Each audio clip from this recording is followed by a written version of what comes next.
अंगना तो गड़बड़िया है सखिया, कोना का अंगना जयभां। अर्थात है सखिया, आपके आंगन में संत जैसा पवित्र का चरण कैसे पड़ेगा, गुरु जैसा महान पुरुष का चरण कैसे पड़ेगा।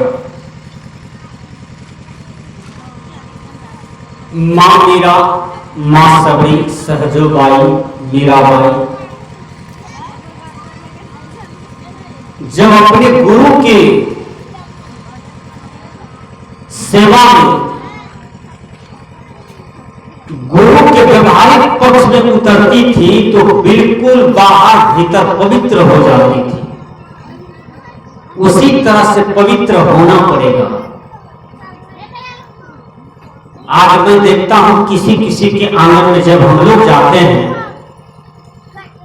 तो उस आंगन में देखते हैं कि कबूतर का लेटरिन घर आंगन में पड़ा हुआ। ठीक से सुनिए, कबूतर का लेटरिन, कबूतर का पैखाना,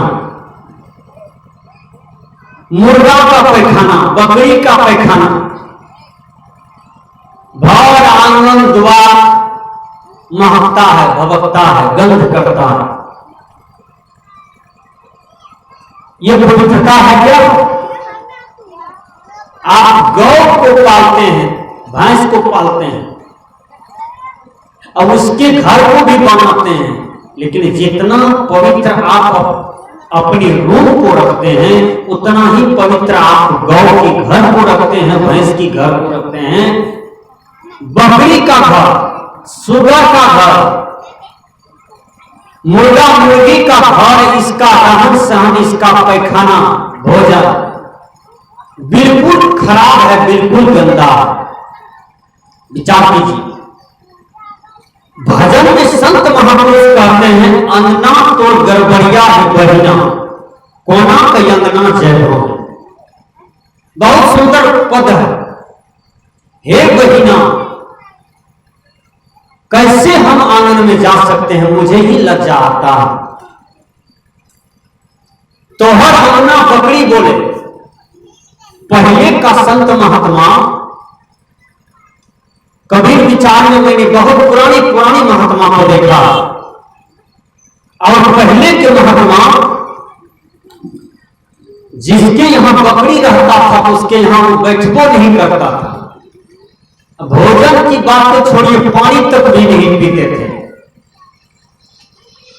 मेरे गांव में एक महात्मा का बेटी बसता, मेरे आश्रम के जस्ट बगल में।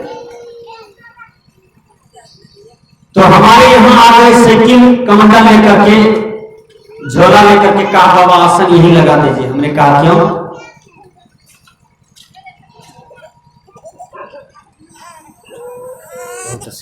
तो हमने कहा क्यों? कहा बगल में हमारी बेटी है फलाना आदमी के यहाँ, हम उसके यहाँ पानी तक नहीं पिएंगे। हमने कहा काहे में पानी पीजिएगा बेटी के यहाँ? कहा बाबा बकरी पालती है और कबूतर मुर्गा से भरा हुआ है आंगन और द्वार,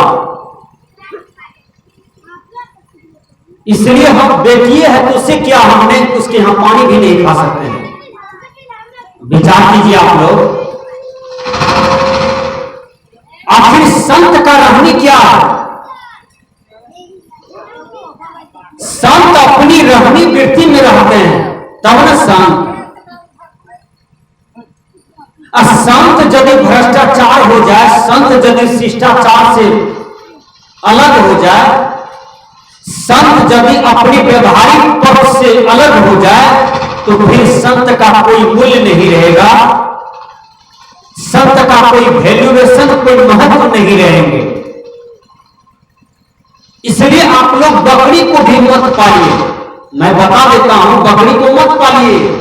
बकरी का मूत्र, बकरी का भेनारी बहुत महत्ता है।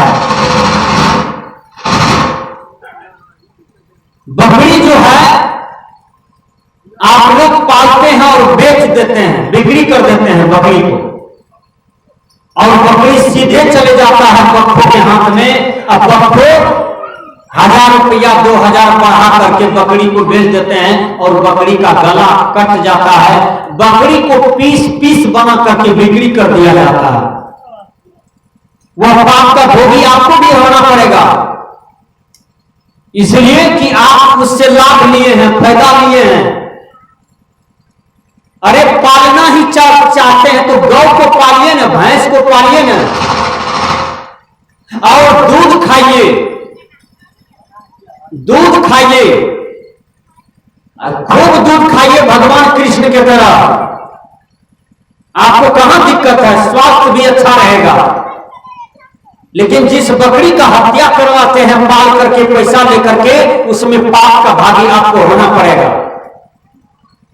शास्त्रकार ने कहा है, अनुमंता विषसिता निहंता क्रय विक्रयी संस्कारता चोपहाता खाकर सती घातकर, हत्या की अनुमति देने वाला, हत्या को रचने वाला, बोलने वाला, बताने वाला, तरने वाला, काटने वाला, झोलने वाला, देखने वाला, ये 8 प्रकार का हत्यारा होता है जो सबको पाप लगता है। केवल मांस खाने वाले को ही पाप नहीं लगता है, पाप 8 व्यक्ति को लगता है। इसलिए विचार कीजिए सज्जनों कि बकरी को नहीं पालना चाहिए, और पालना चाहिए तो गाय को और भैंस को। ये दोनों का दूध बिक्री कीजिए, खाइए, हड्डी मजबूत रहेगा, जीवन स्वस्थ रहेगा। मुर्गी को पालते हैं और वो मुर्गी को घेच मोचार करके अल्लू में बना करके मुर्गी को खा लेते हैं। कबूतर का घेच मोचार करके, मूड़ी मोचार करके, अल्लू में मिला करके भर पेट खा लेते हैं भात के साथ। विचार कीजिए, तो ये पाप वाला काम करते हैं कि नहीं? बकरी को पालते हैं, बकरा को पालते हैं, गलासा से गला काट करके मांस का पीस बना करके खा जाते हैं। बोलिए, क्या मनुष्य का भोजन बकरी है, मुर्गी है, खस्सी है, ये सब है? अरे हिंदू में तो थोड़ा सा मेहर भी किया जाता है, मुसलमान तो गाय को भी खा लेते हैं, और हिंदू सुगर को खा लेते हैं। देखिए ईसाई क्या खाते हैं, जोंक, चाली, बेंग सब खा लेते हैं। ईसाई जोंक, चाली, बेंग, पिल्लू, बंदर, भालू सब चीज ईसाई खा लेते हैं। ये मनुष्य सर्वाहारी प्राणी हो गया है ज्ञान के अभाव में। अरे मनुष्य को खाने के लिए खीर है, दूध है, दही है, मक्खन है, छाली है, दाल भात, साग सब्जी, रोटी, घी, मलिदा, सेब, अंगूर, किशमिश, बेदाना, छोहरा, मनक्का, कितना कितना चीज खाने के लिए है। तब आपको वैष्णव बनने में लाज लगता है, और सांकट रहने में लाज क्यों नहीं लगता है? विचार कीजिए।